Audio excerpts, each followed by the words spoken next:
How's it going, everyone? Welcome to Loud and Proud Orlando. It's Friday, March 17th, 8:37 p.m. Eastern Time. Thank you so much for being live with us. And to about 10 people live, thank you so much. To everybody listening, thank you for supporting our program, our podcast. Drop us a like here on YouTube. Subscribe, spread the word. If you are on an audio form, thank you so much. Make sure to answer the survey that we'll have on there as well for the show. And just check us out on all our social media channels. I got out of the game and I've been late to uploading a lot of stuff. I found out my camera, my audio was completely bad. So some of the footage for the post press conference I couldn't post. So I finally got time because people know I'm in two different outlets, one in Spanish and one in English. Like I've been so overwhelmed, and I'm in transition. So I was able to put some pictures today. If you're able to check them out, I want to give credit to George Raymond Odom. He's our photographer as well as Gabriel Gomez from 181 Creative. Fantastic group of guys, definitely part of our Loud and Proud family, and they put fantastic pictures there. You guys are able to share. If you're on a crowd photo and you see yourself, send us a DM and we'll tag you. We'll tag you so you can spread the word as well. So, thank you so much for being live. A tough, I want to say it's a stupid rule, the whole away goal thing. I'll be honest with you. I think with a lot of dignity, I can say Orlando City definitely somewhat made history because they definitely represented the MLS very well. Erjan Kara shut up a lot of talk that was happening around him, a lot of discrediting, and with a phenomenal bicycle kick that the club paid for him to score goals, and he did. Unfortunately, it wasn't enough. The away goal that Sebastian Cordova scored was enough for Tigres to advance. And now they face Motagua. And now, again, I'm no one to knock down teams, but I mean, Honduras, you know, like Venezuela from CONMEBOL can play against Honduras and probably destroy them. So, I mean, Bolivia as well. So, it could have been a fantastic chance for Orlando City to definitely get to a final stage of Scotiabank CONCACAF Champions League. Unfortunately, it did not happen, and in a way, it frees up our schedule too. In a way, if you look at the positive, so we can focus on the MLS and focus on Leagues Cup and U.S. Open Cup, right? So, John, how do you take this? We want to start talking about Tigres.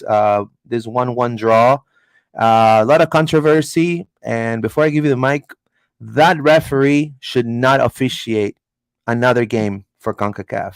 That was disgraceful, but go ahead, my friend. I don't know if I go as extreme as say he should not officiate anymore, but I definitely think he made some errors. I think when you have a game against a team like Tigres that's going to be, quite aggressive and try and, let's say flirt with the rules, perhaps be a little bit dirty. You start giving out yellow cards that quickly in a game like that, you're going to have to keep giving out yellow cards. It's going to roll into red cards. Usually a smart ref will kind of let a few fouls go at the beginning of the game. But he started throwing out yellow cards for everything. Those guys are. I'm not usually one to say, "Oh, woe is me," and the ref is the reason why we lost, and I don't think that's ever 100% the case. But I don't think the ref did us any favors here, and I think he made some bad calls, and I think he fell. I think he fell for Tigres a lot of the time. Those guys just diving. Sadly, a lot of those calls were dives, and he read them as fouls. And you can actually go back and watch some of the highlights. We'll see two or three. The one for Mauricio, he gave a yellow card for. Actually, looks like more of a foul from the Tigres player than it is from Mauricio. So this is an example. And then I didn't think there was enough extra time at the beginning of the first half, only 3 minutes, and then the extra time in the second half, like Happy talked about, wasn't actually fully played. We got about 45 seconds of actual play in the second half extra time. So I think that's a little bit unjust from the ref's point of view. And I think he could have done a much better job. And I think the fans voiced their frustration, and Oscar's getting a red card at the end. And he was obviously very upset as well. So all around disappointing from the refs, who I thought would be better than the MLS refs. But that was probably naive of me to think that. Yeah, I mean, guys, you're talking about Champions League, right? I mean, this is supposed to be the version of UEFA Champions League in Europe, Copa Libertadores in South America. This should be the North American tournament, right? And with the islands, so Should be it the best deserves tournament in North America. it should be the best. And if you don't have the I'm sorry, and this can sound so bad, but if you have refs that even in their own leagues can really do their job, why would you put him to officiate a game of of this magnitude? And call people from Comebol. Hey, how much will you if I fly you over to Exploria? How much will you? You know, I know that it costs probably more, but you're gonna get better level. Like if you get an Argentinian referee at this game, I'm sorry, but he would have called out a lot of the stuff that we're complaining about right now. And he would have definitely added that time. I mean, what happened there was, I mean, utterly disgraceful for Oscar Pareja to get a red card just because he went to complain. And then I'm gonna say Tigres players were very aggressive. That guy Pizarro, he created a scuffle down the tunnel. They try to hold Pedro. People try to hold Pedro, and Pedro's look. If you meet Pedro Alese, he's the most down to earth dude. Like it takes a lot of crap for him to get to that point of like wanting to fight you. And this guy, the whole game, Tigres were using that. And that's one thing I'm gonna say. I'm very proud of Orlando City, of the players, because psychologically, they were very mentally strong to withstand the talk that they were doing. Not only the Mexican media, not only the fans, the Tigres fans, but also the players and the coach. To the point that the coach in the post press conference comes out and says, "I don't think that we're not gonna get dinged for that." Pretty much, he said it like that. We're not gonna get dinged for that. It happens in football. It happens, man. You see that there was a guy. Sorry, there was a fan, just on what you're talking about, who ran onto the field, and at the end of the game, he basically stormed the field, and then one of the Tigres players escorted him back over to the section when he got put back in the stands and gave him his jersey as if it was a reward for good behavior. Well done for running on the field. Let's reward the behavior of that. Like that's just wrong. The players should say no. Arrest that man. You should not be allowed to do that, even if the whistle is gone. It's illegal. So it's that kind of thing. Like, why are you encouraging that behavior? Right, and it's a cultural thing too, because I mean I'm not gonna develop further, but everyone that watches the sport and everyone that's listening right now knows what happened in Querétaro, and I'm gonna keep it like that. It was a huge deal of security breaches that happened in Querétaro. That to this point, that Querétaro does not exist. The team of Querétaro doesn't exist in Liga MX. Liga MX washed their hands like this. Oh, we're just eliminated the team. Nothing happened here, And so it's a common thing to do it over there, but it's way different here.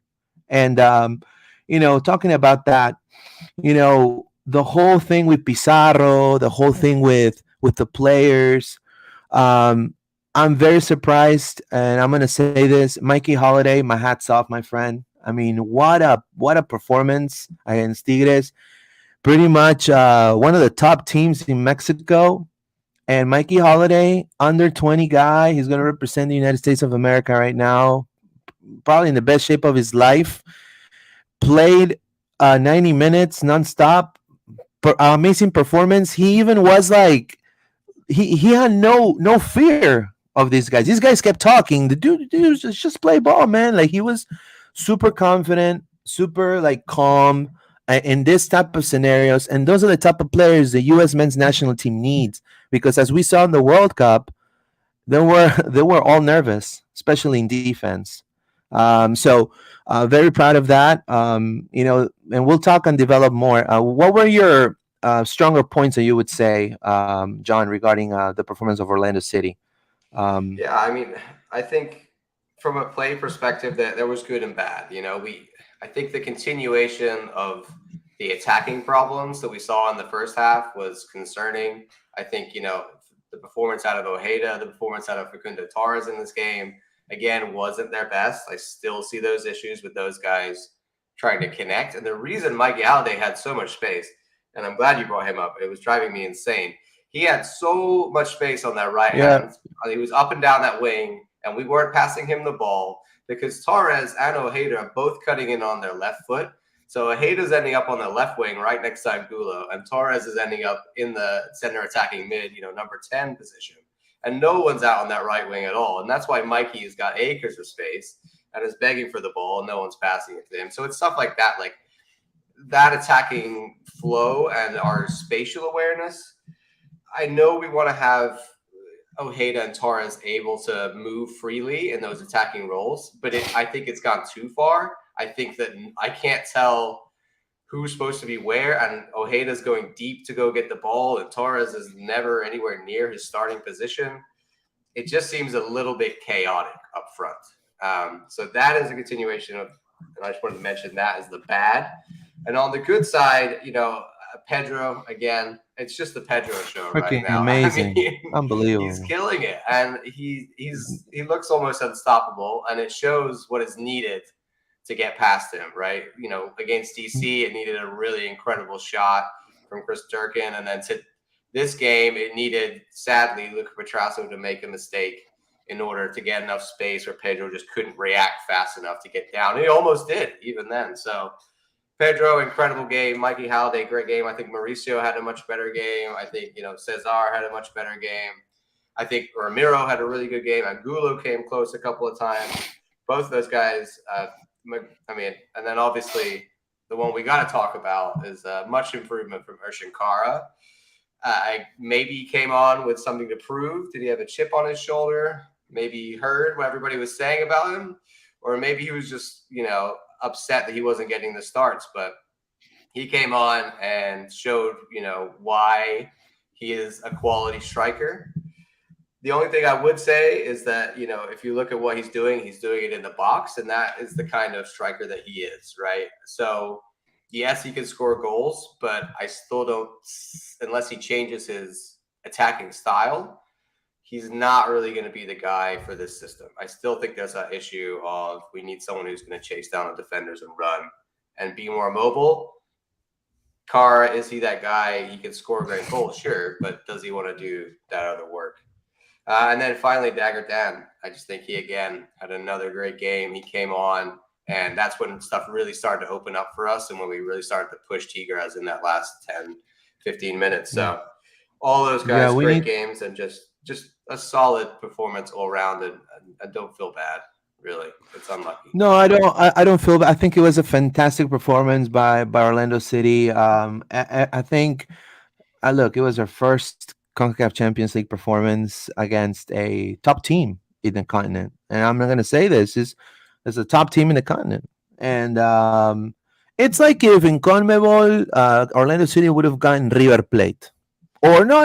Okay, let's say Racing, which is what's his name, Schlegel's old team, right? It's a historic, well-known, always top four, doesn't go below top four of a top level league in the region. So Orlando came and played their game. I'm gonna say Facundo Torres. I believe Orlando needs to play either with Facu or with Martin.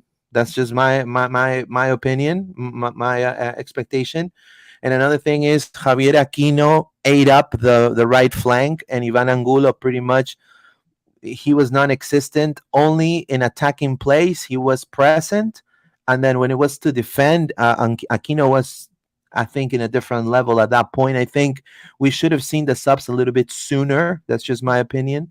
I would have entered Gaston Gonzalez right away, maybe minute 65.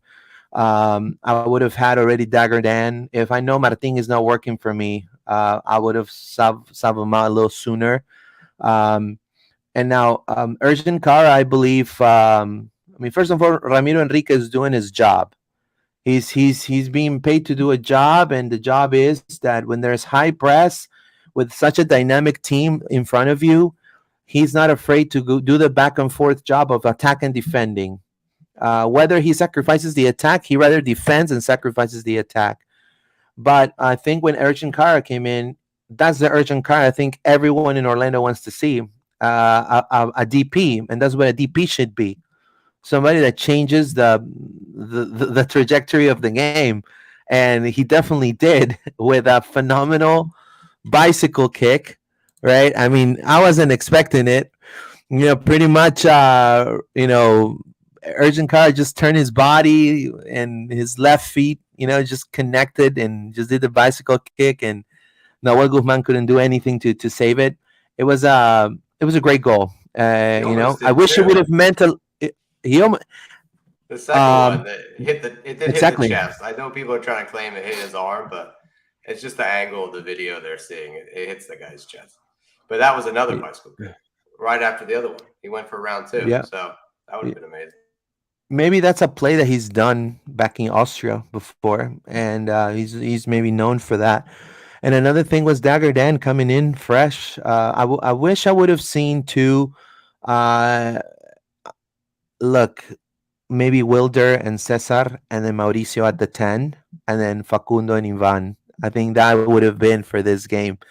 Now, I want to give praise to Mikey Holiday and Luca Petrasso, because despite the error that maybe Luca had, and maybe a little bit Rodrigo too on that Tigres goal, solid game so far. I mean, I wasn't expecting this high level of performance from both backs. So, I mean, Luca comes from being a sub in Toronto, and Mikey, obviously, homegrown player. So, couldn't be any more proud. And, when it comes to Tigres, it'll be hilarious if they get knocked out with Motagua. I think that'll be funny as hell. And I'm gonna give right now.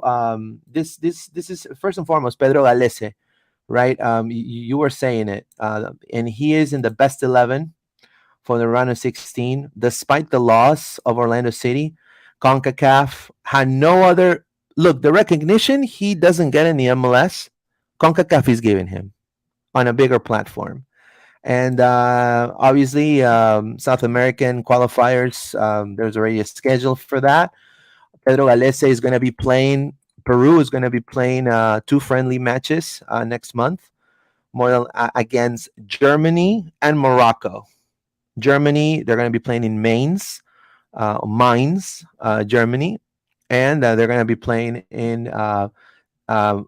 Madrid in Spain. They're going to be playing in Madrid against Morocco, and obviously Pedro is probably going to be flying over there. I don't know if Wilder will be called up, but all I know is that Pedro is definitely being called up. And another former Orlando City player, it's on the best 11 for the CONCACAF, Andres. So congratulations for him as well. Phenomenal player too. But good to see him thriving. No Tigres players on there, I noticed. No Tigres players. Yeah. If you go through on a draw, I don't think you get in the team of the week. Exactly. No. And this is how it ends up right here. Just look, you have Violet, obviously, which stunned the whole system, stunned the system, shocked the system completely. Violet, Leon, Vancouver Whitecaps, which they play with their B team against Real España, LAFC, Atlas, Philadelphia Union, Tigres, and Motagua. I'm gonna go ahead and be completely I'm just gonna say the person. I'm gonna say the team that's gonna win it all. I'm just gonna say it. The winner of this CONCACAF Champions League is going to be LAFC. Correct, my friend. And they're going to beat Tigres in the final, and we're going to laugh. They will.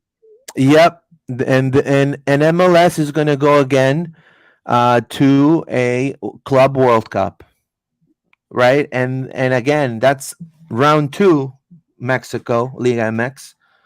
It's not a mistake now. First it was Sounders, now it's going to be LAFC, and you're going to be seeing that more. And Orlando may actually do it. It's all on Orlando's hands. The MLS Cup, right? Or US Open Cup again. So we'll see. But definitely, we're starting to see a new trend with MLS teams in this tournament. So I'm happy to see that. So Maybe Philly can get them in the semifinal too. So we got two yeah, other MLS teams they got to come up against who are like arguably better teams than us with more yeah, firepower. Probably the two best teams in MLS right now, in my opinion, Philly yeah, and LA, at least and based on last year. So hopefully one of them can knock out Tigres and get us some revenge because I feel it was unjust and I want some revenge. Luis, I think that's justified. Do you want some revenge? Don't no, you? I A little think I bit. think I think it's completely right. I think LAFC, and I want to give a shout out to one of my friends as an LAFC supporter that's probably watching the show right now. You guys need to avenge Orlando, right? I know that we used to, you guys used to have Sebas Mendes, right? Before he went to Sao Paulo. So, I think LAFC has everything to win it, to win this, and it'd be great to see another MLS team win the Concacaf Champions League for sure. So, anything else you want to add regarding Tigres, John? Anything else you have there? I just wanted to The mention referee, right? about. Well, we talked about the refs at the Yeah. beginning. I said my piece on him. We could talk all day about that. I just wanted to go back to your point about Enrique and just how close he came on two opportunities. One, and he both times he shot the ball directly at the keeper, once off his foot, and the other time was a header. So I feel like he's getting so close to that first goal, and it's going to be interesting against Charlotte who gets that start because now that Carr has thrown his name back in the ring with that bicycle goal, you kind of got three guys who are, looking like they could get the start against Charlotte. So it's a difficult one to call, but I really want to say that Enrique impressed me, and he was so close, and I think we're about to see him really break onto the scene. Yeah, I completely agree. I think Enrique is a phenomenal player. And now that, in a way, we're not in the CONCACAF Champions League any longer, I believe that he's definitely going to go off. And if Cara goes off, Enrique goes off, and then we have the Holland of the Harlan going off, man, I think that top three, top four, position at the end, before going to playoffs, I think it's quite a possibility with Orlando. Orlando needs to be strong at home, so I think this Saturday we need to see an outstanding performance from Ramiro Enrique, and we need to see the everyone there at the stadium supporting Orlando City, and that's how we win games. When other clubs within your own league see you as a tough turf to play, a tough stadium to go and play the sport, that's where you're already winning psychologically against your rival. I don't know what are your thoughts regarding that, John. Yeah, I mean, we want to be one of the toughest places to come in North America, right? So I will say I was really happy with the attendance on Wednesday. I know those Oh are yeah. hard games for people to get out to. I know we historically always struggled to get people out to midweek games. So thank you to everybody who came out and for shouting and screaming and supporting the boys. And sorry we couldn't get it done for you, but this is the hardest test that we could have possibly got drawn very early in the season. So I feel very proud of the performance, and I think everybody should be proud of the club and the way that we played in our first time in the Champions League against the toughest team in North America. So, congrats to everybody on the team. Yeah, definitely. We're gonna read some comments here. It says here, Banjo worried Pedro might get injured soon with all he's doing. Right, but do you really want to sub him out? You know what I mean? Goalies don't get injured. We're fine. We'll Right. be fine. I mean, when I think it was against Cincinnati when he landed on his wrist and then he was like checking his wrist, like I got afraid. regarding that. But I think Pedro has two great goalkeepers. I think Mason did pretty well too, as a number two, and you have Adam Greenwich, right? A fan favorite, a fan Yeah, favorite, but Pedro can win you games just being right? Pedro. So, if we lose him off the field, we lose that little bit of extra defensive clout, is the word I would use. That's right. That's right. So, what do you think about Tincho Ojeda's performance, Ojeda? Again, I think you mentioned it earlier. Uh, Like he can connect with Facundo. It seems like. uh, he seems. I think what we need to do is instill a little bit of structure for Facundo and Ojeda. I think we've let them be a little bit too loose, and I see Ojeda coming very deep to get that ball. Like he's almost next to Mauricio a lot of times, if you notice. And it's like I want you further up the field playing that like those 1-2 touches in and around the box if you're going to be playing the number 10 role. So I think for him, it's the positioning. I think it's also his desire to do too much. I think he's going for like these extreme shots or like these incredible passes. And like, I just want to see him do the simple things, make the pass, make the run, make the simple cross. Like, just build your confidence that way. You don't need to hit a 25-yard screamer, right? You can just play a natural, more suited game to what we have with the players that we have around him, right? So 1-2s with Mauricio, 1-2s with Facundo. These are the things I want to see in and around the box. We see a little bit more of that, but I just feel like Ojeda, something is not right.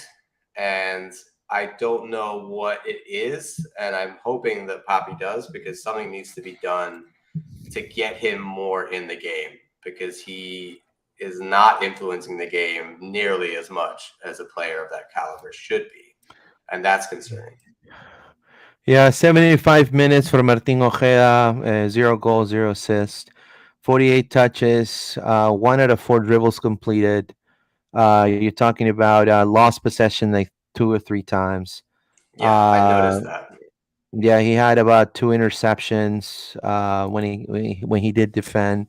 And then you also had Facundo Torres, right? 90 minutes, 2 shots on goal, 3 out of 5 dribbles completed.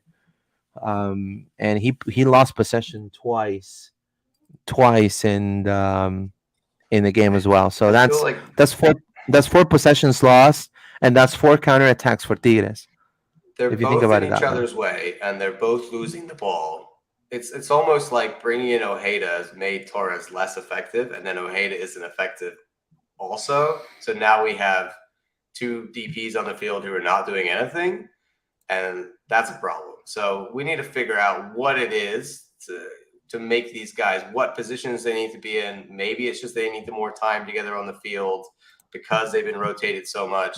I don't know, but something's I got just to I change just because we think can't we you can't keep know going on with what's been happening the last few games. It just doesn't right work. because and I'm gonna say this: Angulo also lost the ball 3 times on his wing. So you're losing the ball. Your 3 attacking midfielders right up top in your system are losing the ball.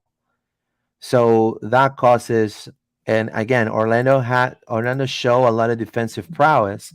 That's why we should feel very proud of Orlando, because against a team of this caliber with those type of players, these players are double the salary of most of the players that we have in our roster. By the way, so they delivered and they stay compact out back and they defended very well, but they should not have gotten the ball. So they should have turned over the ball. Like it's 2 plus 2 is 4 plus 3, so 7 times they lost the ball. Our mids throughout the game. Those are 7 chances for Tigres. And most of That's that what was in the first half. Like that was where exactly. Tigres was just getting chance after chance, and Pedro was bailing us out. And most of the time, we were causing our own problems in that first half with those giveaways. Just and again, what you're talking about, Torres and Ojeda, I think both of them were for me. It's like you're trying to do too much. Like they're not making the simple passes because they're going for like the perfect through ball or they're going for that like killer pass every time. And I just want to be like just calm down, start the play, make some 1-2s, do some triangles, and then we'll find a way to get one of the fullbacks or somebody overlapping. And the chances we did have, that's how they came, right? You got the chance for Petrasso gets it across. You got the chance for Mikey Halliday gets it across. All of that started with little triangles from our wingers in the attacking midfield positions, and then develops into bringing in the wingbacks. That's the kind of stuff I want to see. I don't want to see Martin Ojeda taking another 25-yard rip that goes over the bar, right? We don't need Carlos Rivas. We need someone who can be smart enough as to know when to do that, but also when to just make the simple ball. That's right. And I'm gonna go and to end the Tigres talk, because Oscar Pereira said, we should feel proud of this team, which we do, and the effort that they did. But he quoted, again, we're going to talk about the officiating here now, and then after that, we'll talk about the picture that we're seeing on the show right now. If you are not watching and you're listening, the picture that I'm putting on there, it's of a smoke bomb. Yes, a smoke bomb, and we'll talk about it in just a moment. So he says, we play against a good rival. We were there. We were upset as well. I know the players were upset with what happened in the last 7 minutes. Obviously, we're not bad losers. We are respectful, but we're not stupid. Congratulations to Tigres. It's a club that I respect a lot, but we played very hard against them. We're respectful, but we're not stupid. Pretty much, I feel like the referee he just didn't want to play the game anymore. He just you know what? Samir, you brought a really cool fact that I wasn't taking in consideration. So I know if you want to talk about it. Samir took so long to get out of the field, and which is a center back for Tigres. And then, nobody added time. I mean, and Pareja said it in the press conference. Out of 5 minutes they added, 4 were unplayed. Yeah, go ahead, John. There was a goal, a red card, and a yellow card, all within that 5 minutes, and like 2 fouls. And what you're supposed to do as the ref, when you're in that stoppage time, is you have a stopwatch at that point, right? All the other rest of the game, you're adding on the time, which is then the added time.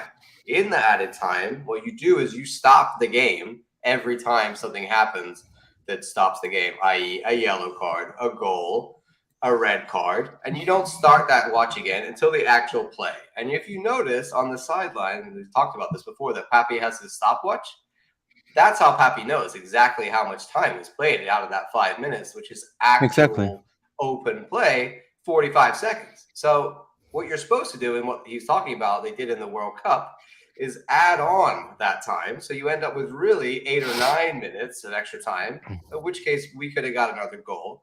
And you called it exactly. I saw it. The ref just went like, nah, I'm not doing this anymore. No, I'm not doing it. I'm just going to call it. And that's why Oscar ran at him, and everybody was pissed because he didn't play the whole of that time. And that one really got me. I got to say, that was the worst thing he did all night. I can forgive you being bad at making calls and falling for them diving, because a lot of refs fall for that, but not probably giving us the amount of time we should have at the end of the game is unforgivable. Yeah, and the amount of trash talk that they were getting too. I mean, look at this picture right here, like poor Gaston. And I mean, Gaston is used to. I mean, I'm gonna say Tigres is a small club compared to where he played in Santa Fe. I'm just gonna say it. It's a different level. If Tigres right now goes play against any Argentinian team, they will lose. And they're acting like they're like Real Madrid, right? And so then you have there Samir, right, which is the guy who got the red card.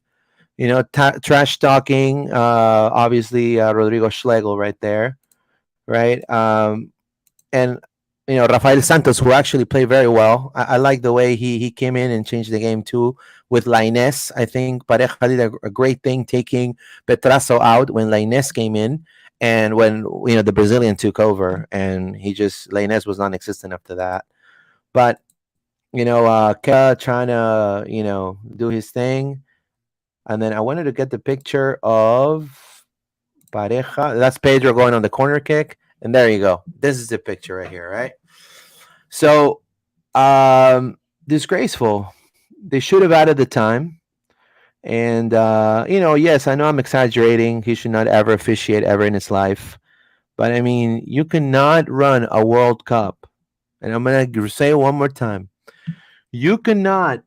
I cannot defend this league so much in other parts of the world, like in South America, for example, where they downplay the MLS. I'm gonna say it blatantly. They downplay the MLS in South America. For them, the MLS is a freaking joke, right? And then this stuff happens, and it just makes you look like you're a fool. It just makes you look like you're a complete fool, because I mean, and you're gonna do a World Cup when you have officiating like this, when we cannot even trust somebody from Honduras to officiate a game. I mean, I want to say Honduras has a professional level soccer, right? Motagua is there, a lot of good teams are there. You know, they got to have more competent people like in Honduras. I want to believe that they do. I just think it's a shame, the same problems we have with the MLS refs, like this was, if not the same, maybe even worse. I was expecting more from the Champions League, like you said. So, but we could talk about Tigres all day long. Yeah. We'll have to move on to our next Well, subject. yeah. The next subject will be this right here, right? And the smoke bomb that broke the world. Um, and then I'm gonna go ahead and read the real quick. Pretty much, the Iron Line firm, and the Ruckus wrote a whole 3 paragraph, you know, statement, no indentation. Just wrote it, regarding how they've allowed. I guess there was a security breach, with a smoke bomb and Tigres' players. And I saw the smoke bomb as well myself from the press box. They light it up, and and then they were not allowed to have smoke bombs in several times, which I'm aware that that's correct. And they're just upset, regarding that. They're frustrated. Watching, they were frustrated watching the opposition light off smoke bombs and throw them on the pitch, and obviously they feel like they're making, the club is making them feel like criminals for displaying their passion, right? What are your thoughts, real quick, John, regarding that? I think they make a valid point about the Right. smoke bombs. I was upset and I was appalled Yeah, at same that here. behavior from the Tigres I fans. agree.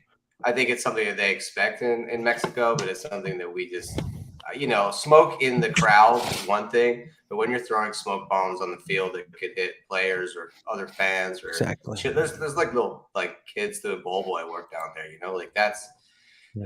it's a health and safety risk, and Yeah, I totally should agree not with happen. the Ruckus and ILF on this one. I think it's their rights. I think it was a mistake by the club in terms of the security was not well enough handled for the Tigres fans. Um, and I think they have some points here. I'm not 100% understanding what they mean about being used as a marketing tool. I think that the club is just wants to celebrate them as part of the club, and I think it's sad that they feel that they're being used like that. I don't think that the club intends them to feel that way. But I do think they have a point about the security, and I hope the club makes a greater effort in the future to deal with fans that are like Tigres fans that are going to do stuff like that. Yeah, I completely agree with you wholeheartedly. I think they have a valid point when it comes to smoke bombs, and I mean the expectation needs to be set. I think, in my opinion, and it probably wasn't. And now I do want to say though, because I was there, yeah, I was there, and there's a lot of talk on Twitter, but there's not so much of people that were actually there. Um, that CONCACAF was running the show too. So I mean, and again, I'm not trying to say. I mean, there were 2 officials for CONCACAF right there. One of them was at the press conference, and I met one of them, and another one was on the pitch. There were conference CONCACAFs. No, from my understanding, is that CONCACAF also is in charge with some of the It's not your regular Orlando City match. No, there's CONCACAF It's regulations that will be in right. place that are different from MLS regulations. Like the league Exactly. has some say over how their games are run. It's not all on the club. It's a Exactly. collaboration. So I just think that that definitely could have been avoided. That could have been avoided, and they need to get better. But I also want to, in a way, just like you said, just think back, you know, 5 years ago, right? We have a different type of ownership, right? And I think now this ownership, it's doing everything they can to improve fan experience, Yeah. and I'm seeing it. Um, as I walk on the building. Everyone from the person who's the security person says hello to me until when I go and take my stuff, and then they search me, and then they make sure I don't have anything on me, right? I go through that as well, and I'm not embarrassed. I do it every time. I've been doing it for the past 2 freaking years. I have no problem doing it. And I'll go and I do it, and I follow. I just follow the directions, right? And it comes to that. Now, um, they've got the cholo dogs. They got they got teak. They got everything that. So I think this could have definitely been avoided. They make a valid point, but I think there's a lot of room for improvement, and I have full faith that the club is going to amend this.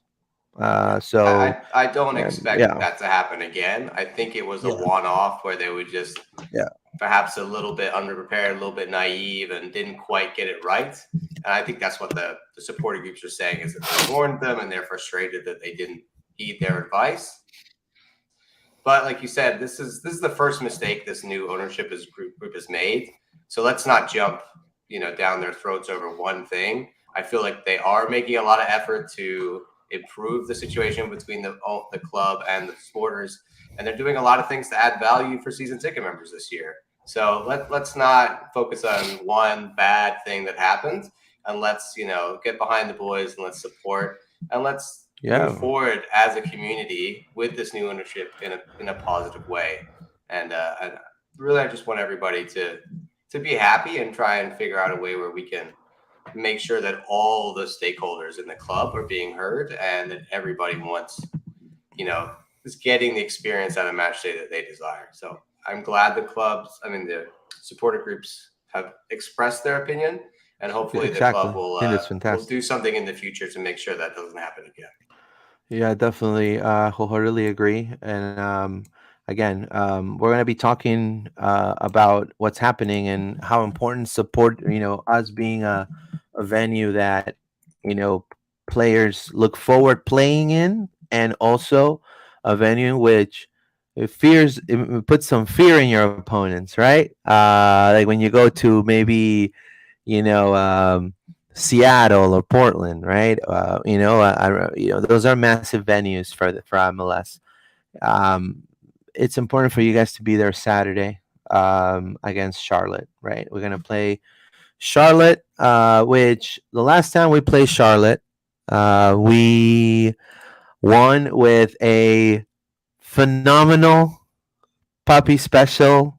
I think everybody says golazo from Tesho Akindele, right?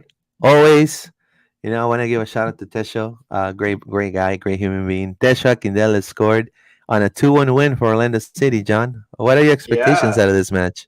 that was both results last year, August and April. We played them 2-1 at home and 2-1 away at their place. So odds are it's a 2-1. They have not started well at all this year. They're bottom of the East. They lost to the Revolution on the opening day. Then they lost to Louisville City. Not that anybody else is called City in the league, just sidebar. And then they lost to Atlanta. So they're not having a good start at all. And I'm really hoping that this is a team that we can get some goals against. I'm going to say this now. If we don't score at least 2 goals against Charlotte, I'm going to be upset. Really. I think like this is the game. The attack's got to come together. We've got to score. I want to blow out. Like I want to really get some attacking form going and get goals in the back of the net. And this is the team to do it against. This is the home game against the worst team in the league. This is your best opportunity in MLS to get a big blowout at home. We cannot let that go, and we need one. We need one badly, I think. No, I agree. I mean, we need to win every game at home. Every home game we need to win in order we want to definitely. If our aspirations are the MLS Cup, these types of games against Charlotte, we need to win. Now they have a phenomenal striker that is yet cold, but is a phenomenal striker, well respected. I think any other team in the region, including I'm talking about South, Central, and North America, would like to have him, and that's Enzo Copetti. Um, and that's an it factor for Charlotte. But Google gives a winning probability 47% to Orlando City. Believe it or not, first time. Yay! And a 26% margin of winning to Charlotte, right? And I do agree with you that Orlando needs to definitely win this game. This is a game that we need to see all all systems go, right? We need to see Facundo scoring a goal. We need to see Etin Chojeda scoring a goal there. I mean, man by man, we are man by person by player, we are a better team than Charlotte, bar none. I expect definitely at least 2 goals, so a 2-0 win. It'll be great. Now Orlando, it's right now pretty much unbeaten, right? They are no, they haven't conceded a goal in league play yet in front of a home crowd. So we're unbeaten at home right now. So we have a one shutout victory in our season opener, and obviously we did a scoreless draw against FC Cincinnati. Then here we go with Tigres, and then now here comes Charlotte. I do believe that it's possible that definitely we can definitely win this game by a margin of 2 goals. We have the players, we have everything, and we also have the supporters, right? So um, we have the availability report for Charlotte. Right now, Guzman Corujo it's not going to be playing, and also they're going to be playing with a backup goalkeeper because Kalina is actually playing with back surgery right now. So Kalina is with back surgery. So who's going to step in is this gentleman right here, Luis Barraza, right? Luis Barraza, which was a first round pick in the 2019 MLS Super Draft from Marquette. 6'2", 26 years old, right? And, eh, he's going to be the one in charge of being the goalkeeper for Charlotte. Now, he's the keeper that we have to score score the goals too. So I think that that's good for us that Kalina's not playing because Kalina is a very good keeper, right, John? What are your thoughts regarding that? Yeah, I mean, when you're playing the most defensively weak team in the league, and then they lose their goalkeeper, that's only good, right? We got that just ups our chances. Also, I think Capetti, as you mentioned, is hotly tipped, but hasn't really got going. Very similar to Ojeda, right? Like he was a big signing everyone was impressed by, but hasn't really done much yet. So hopefully he doesn't turn it on against us, right? Hopefully he just stays quiet still. But outside of him, I'm not seeing a huge amount of threat in this team. They've got some attacking talent, some creative players, a couple of decent defensive midfielders, but nothing that we can't handle. Way, way easier than Tigres, right? So if we play half as well as we battle out against Tigres, we should get the win. But I don't want a Pappy special. I think the fans will be angered if we go one up and he sits back against this team. I think this is a team that we have to put our foot on their throat and don't stop, if you know what I mean. Like we just gotta attack them for 90 minutes all out and get like 3 or 4 goals, just be relentless. and I really want to see. I want to see us open up a lot more than we have against other teams. I think the season so far has been rough because we've had to play defensively a lot of the time, and I think we've been training a lot of defense because we were playing Tigres. And now I think we're able to be a little bit more free and express ourselves a little bit more and go and be a little bit less tentative, right? Be a bit more aggressive. So if we can't do that this game, I'm going to start to develop real concerns about the flow of our attack. Yeah, for sure. I mean, I'm going to say this. There's a huge opportunity for Orlando to capitalize attacking wise on this team, and I'm going to mention it right now.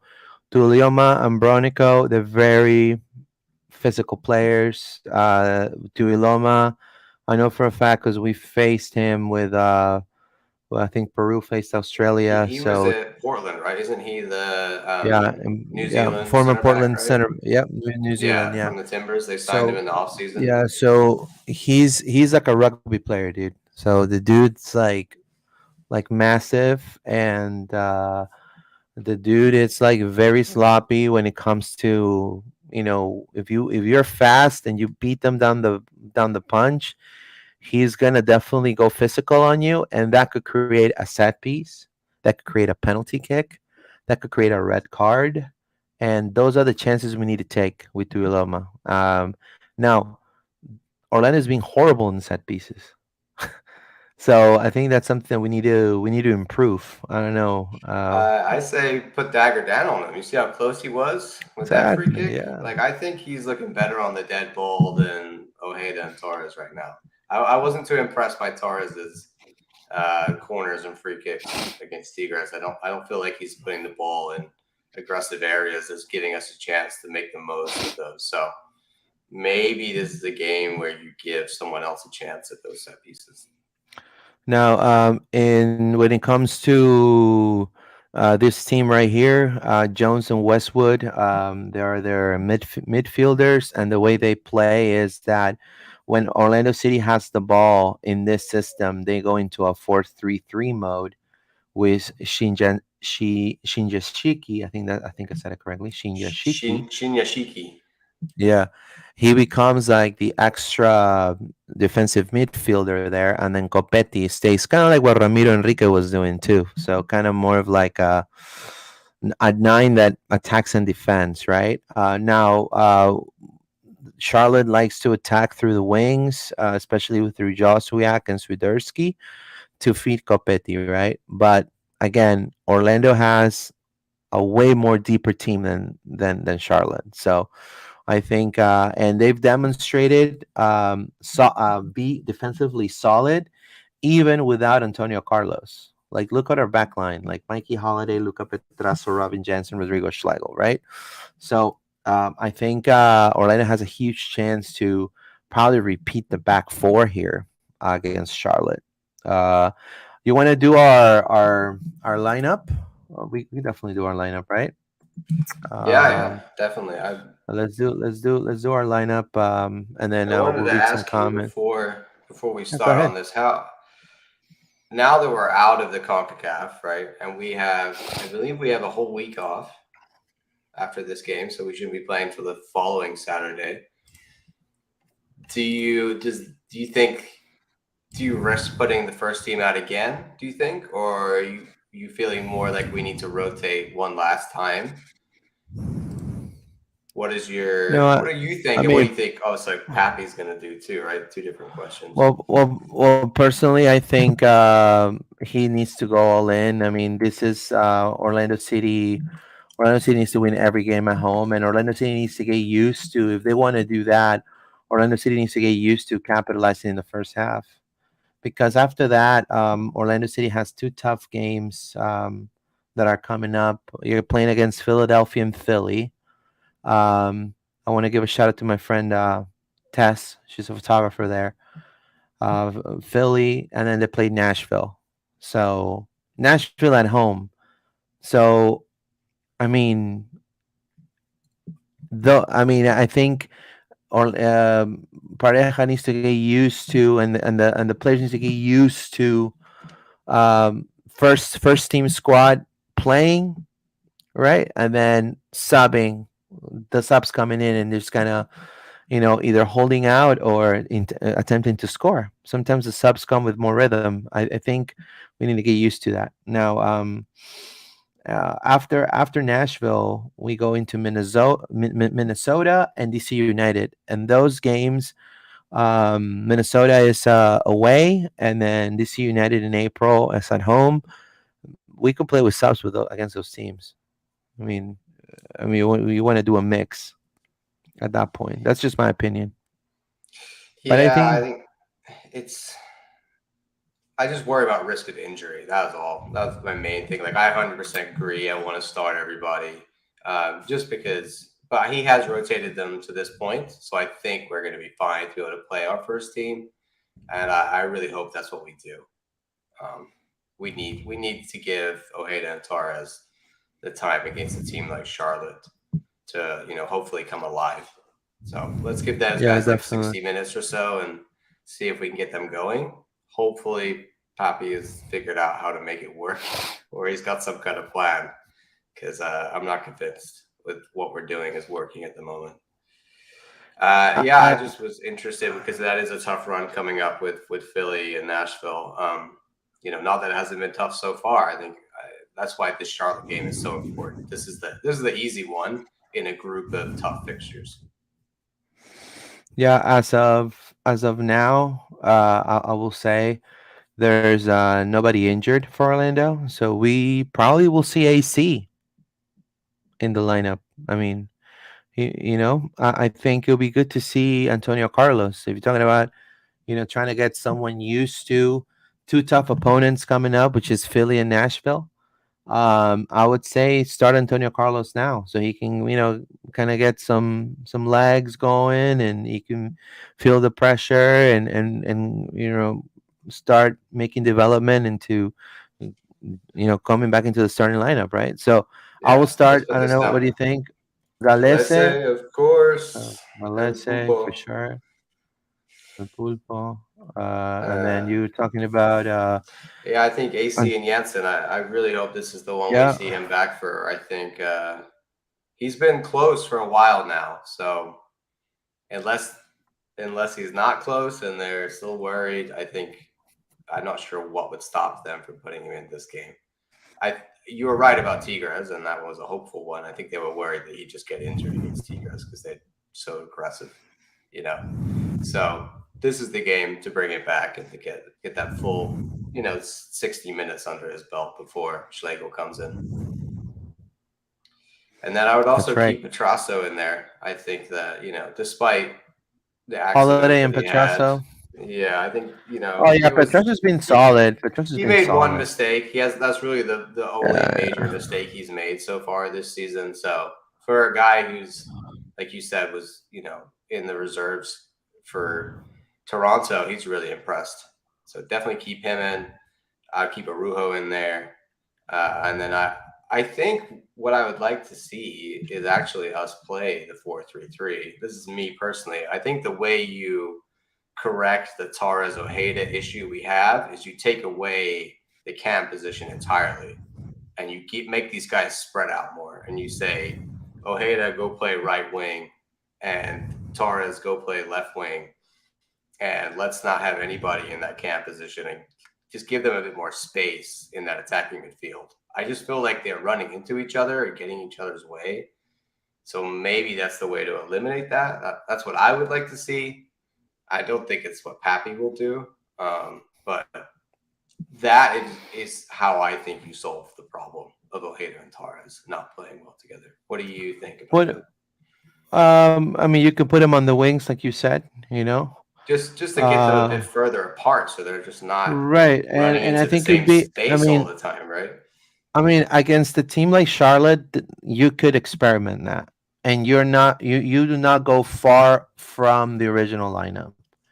You know what I There's mean? another reason why I would want to do that. You could probably guess who I would then throw into the deeper role in midfield next to Pereira. So you kind of play Right.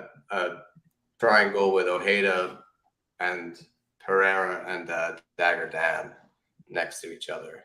Yeah, like that.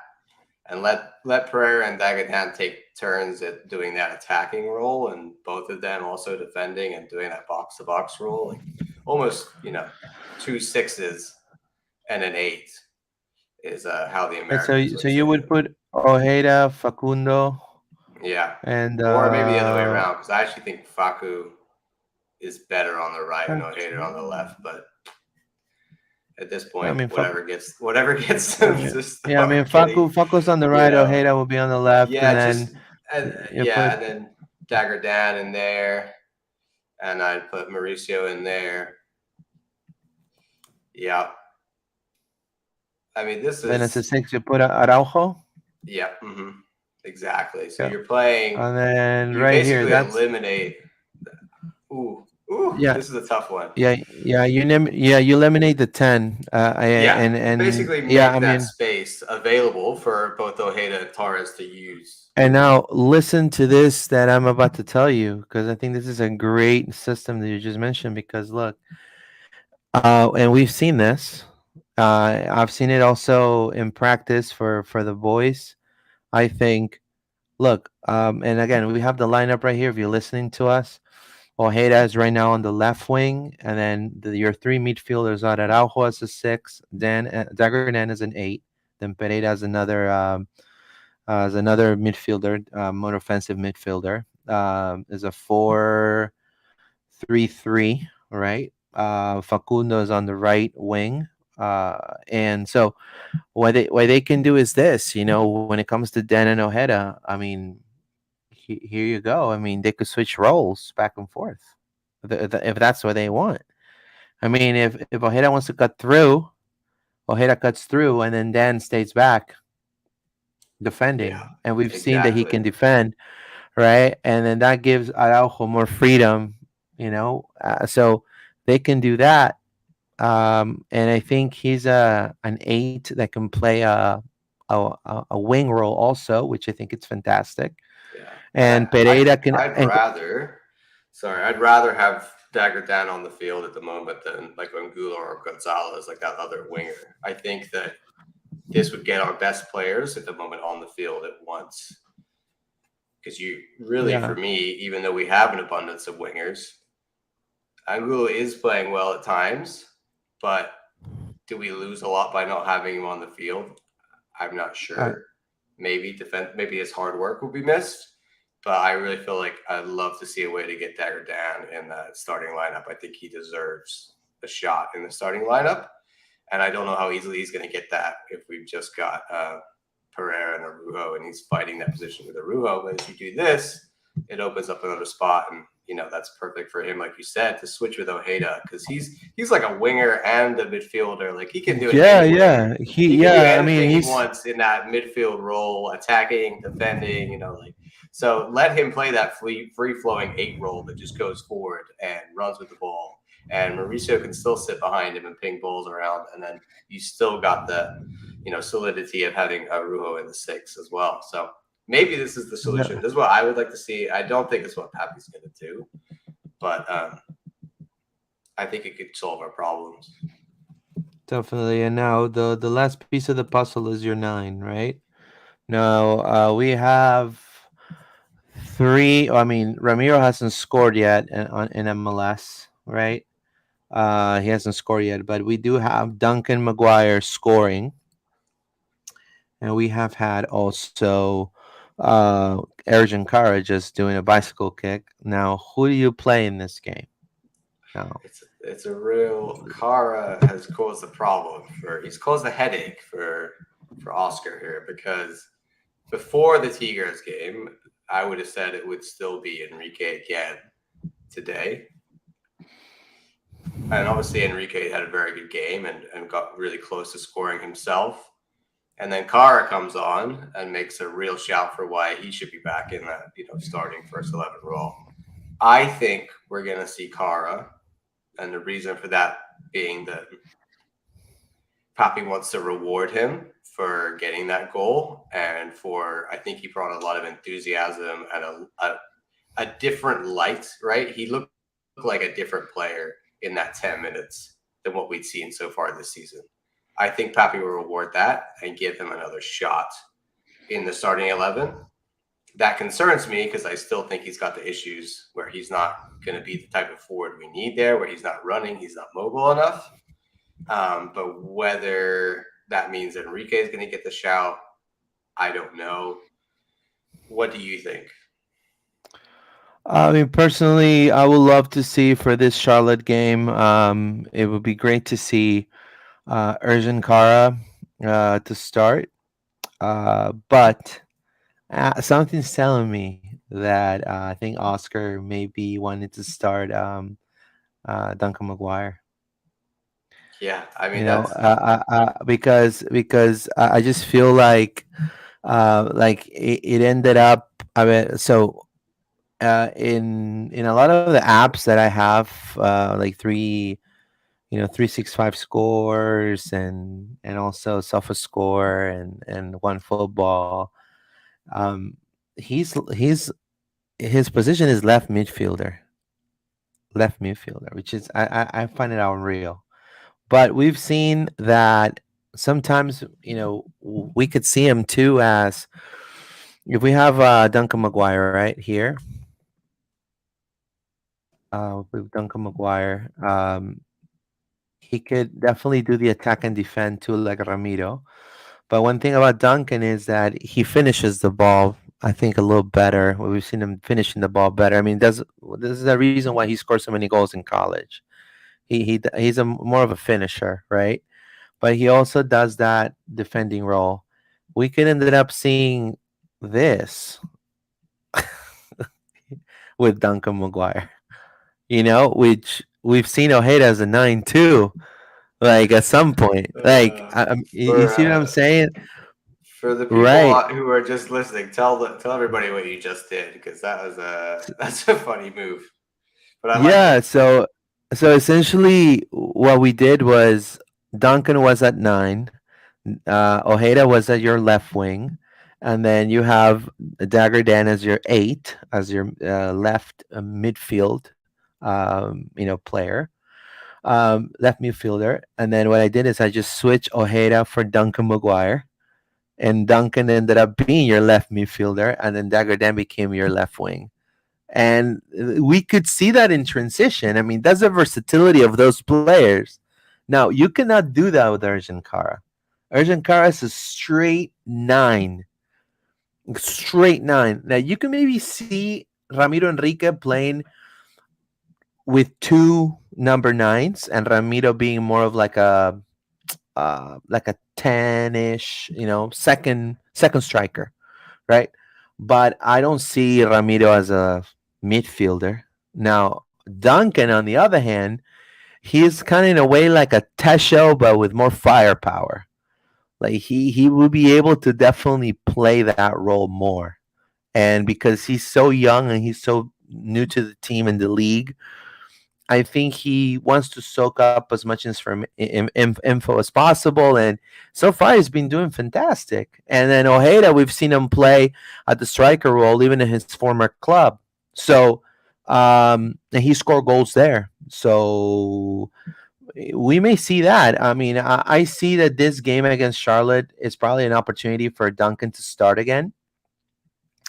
And then have this lineup, right? Which is Galese, Holiday, Antonio Carlos, Jensen, Petrasso. Then you have Araujo as your 6, Ojeda as your left midfield player, and then you have Pereira as your right. Then Dagger Dan as your left wing. Then you have Duncan McGuire as your 9, and then Facundo Torres as your right wing. I don't know. What do you think about what I just said, John, regarding I mean, Duncan? It would be great I to see think it's him. great. I think that's the beauty of a lot of these players that we have is they are interchangeable, and I don't think we've figured out exactly what their best positions are yet. And it could be an argument to say Ramiro Enrique's best position is on the wing. Like, so maybe we look at a starting lineup that has both Duncan McGuire and Ramiro Enrique on for this weekend, and Yeah, one of them's and then playing on the Dagger wing. and maybe Dagger Dan playing as a And I take it think the down is like the 10, maybe. Like, you never know. Like, there's so many options that Papi could throw out there for this game. I think he will play a lot of the first team starters. I think he wants to get those guys minutes, and he wants to get them a chance against a team that could be defensively weak. I think Kara would have an argument to say that he is, unjustified if he doesn't make it back in the starting 11. I think because he is the DP, when he scores again, in his mind, he's like, okay, now they're going to put me back in, right? So it'd be interesting to see if he doesn't get in the starting lineup, what his reaction is if he comes on the bench. I think it was you or someone was mentioning to me that when Duncan McGuire got called up in the Tigres game, he was sitting on the bench looking really upset and frustrated. And then I think we saw that reaction from Carr when he came on, and he was like, on it, and he was trying to create problems and get goals, and really looked, like he'd stepped up his game Sharper. for the last way sharper. That's the word I was looking for. Thank you. Yeah, So, and hopefully he continues that. Will he continue that, if he gets brought off the bench again? Like, is he going to drop his head and be frustrated? It's difficult to say. I think this is where you need your manager to understand the psyche of his players, right? Hopefully Papi knows how to get the best out of Kara. Maybe he's a guy who needed to be dropped in order for him to wake up, And so maybe he's going to keep dropping him until he thinks that he's done enough to justify being put in the starting 11 again. It's difficult. Yeah, I think that's like last game where we were debating, Angulo Gonzalez against Tigres. This one is, which of the three strikers do you play in this match? It's a tough call. Any one of them I could see in that starting lineup. yeah, and we're seeing right now here Urgent being part of the look. That's a lineup with Urgent as a 9 right there. So that's probably an indication, you see. And it's Urgent and Ramiro up top. So imagine that. Then you see there Dagger Dan right there against, they're playing the game with, you see, different strikers, right? You see Ojeda, you see Cartagena, Angulo, Araujo. Look at that. There's Ramiro and Urgent. There you go. So it's looking good. We may see two strikers. We may see I would two. love to see two strikers. I think there's an argument to say like a 4-4-2. Or I would go like, let's play how Cincy play, right? Like let's do something where you've got the 5, and that way you can put in Angulo on as a right wing back to come on for Mikey, and you can play maybe you could play Santos as a more attacking left wing back. Like, I think if you're going to play two strikers, the 5 or 3 at the back system gives you more options to do that. But I can't see us going like a 4-4-2, right? So I think if there's two strikers, that's the only way Papi would do it. But I would love to see that. I think a big man, little man combination with Kara and Enrique, or Kara and McGuire, like that would be awesome. That's right. And then we have some words from Dagger Dan. I'm going to go ahead and play him right now. Thank you to Orlando City Communications for the footage. We've had to talk to you since the game against DC United in the league. It looks like you were having a strong game out there. Unfortunately, not able to take all 3, but still able to take a solid point on the road in the middle of those 2 Champions League games. How do you feel out there? It's been going better than I thought, maybe, I would say. Fitting very well into the team and into the system, which has been very nice. And I feel like the coaches and everybody here have at least believe in me, so that's very good and good feeling. You played a various amount of positions so far, just being here. Is there like a position that you feel just the most comfortable in this system, or is it just kind of wherever the coach needs you, where they can play? I've had this question, I think, probably like 50,000 times for the last couple of years. I've been playing, like last season I played 10 positions. I only had 9. I only had goalkeeper and defender, like center defender. So there you go. Actually, I am an 8 box-to-box player, want to score and defend. But there you go, guys. If tells me to play in goal, I can play goal. So just anywhere where the team. We got another Schlegel, everybody. We got another Schlegel. Put it in. Papi can do it. See, this is why I love Dagger Dan. That is, there's not many players who get excited by the idea that they example, could play Manchester United, anywhere we on the play field. Like a lot a of lot of them possession, just want which to the play their coaches want, position. and we play the ball on the ground, which it's exactly like they play here. So, and they want to keep it played short, which is my football. Like I want to keep it short and played. So it was I didn't 100% know how the system was here, but as soon as we started playing, I was like, wow, this is football that I want to play, which was great and a good feeling. Got your There you go. So, Dagger Dan for president. Love it. Dagger Dan My for my president. favorite player so far this year. Well, apart from Mikey Holiday, both of those guys, and Duncan McGrath. I love the underdogs. You notice this about me? I'm always for the Yeah, little guys. You know, the young guys that's coming right. through. They're the No, ones I love the most. it reminds me of what's his name? When oh man, there was a Swiss player for Orlando City at some point. Adrian Vinter. Adrian Venter. Oh man. A lot of Were people you in want Adrian the to come back. We miss Adrian. yeah, He was our fave. yeah, Adrian Venter, man. Adrian Venter. Everyone wanted Adrian Venter, man. So no, I Should we think do our? are you I was do gonna say, what? should we do our closing remarks? We're running late on our pod here. Yeah, definitely. Yeah, We're a we're long running one pretty today, late. guys. Sorry about that. There's Yeah, lots we to want talk to about with Tigres. You know, so much controversy. yeah, so we want to definitely encourage and we want to definitely say congratulations to the 4 players of Orlando City that were called up before we go. The first one will be Fabian Loyola. Great player. I can't wait to see him play with the first team or OCB, as well as Alex Freeman. Also a great human being, a fantastic player, a lot of future. Thomas Williams on the under 20s, and also Mikey Holiday, right? His partner in crime, Mikey Holiday, right there. Phenomenal player. Nothing to say, but congrats for being called up for national team. I think they're going to do fantastic. And these are Orlando City products. These are Orlando City developed players. So that is something great. But what are your closing remarks, John? Thank you so much, my friend. I just want to say thank you to everybody who came out on Wednesday, and it was a great performance by us, and we should be really proud of the way that we represented ourselves in the first time in the Champions League. And don't be downhearted. We lost on a rule that's not even a rule in the European Champions League anymore. So it was a disappointing thing to happen, but we really showed our best selves, and we did America and the US, and the MLS proud. So thank you to everybody who came out, and please continue to support the club. Come out on Saturday. Hopefully it'll be a big win and we'll get some goals. And before I go, I want to congratulate the Orlando Pride, a 3-2 victory over Washington Spirit in their final preseason test, a tough opponent. So Messiah Bright is definitely the striker that they needed right up top as a 9 position. So very happy for her. But anyways, guys, thank you so much for your support. Drop us a like, subscribe to the channel. If you're listening, thank you so much for listening. And we'll see you next week. Vamos Orlando, guys. Take care. Vamos Orlando.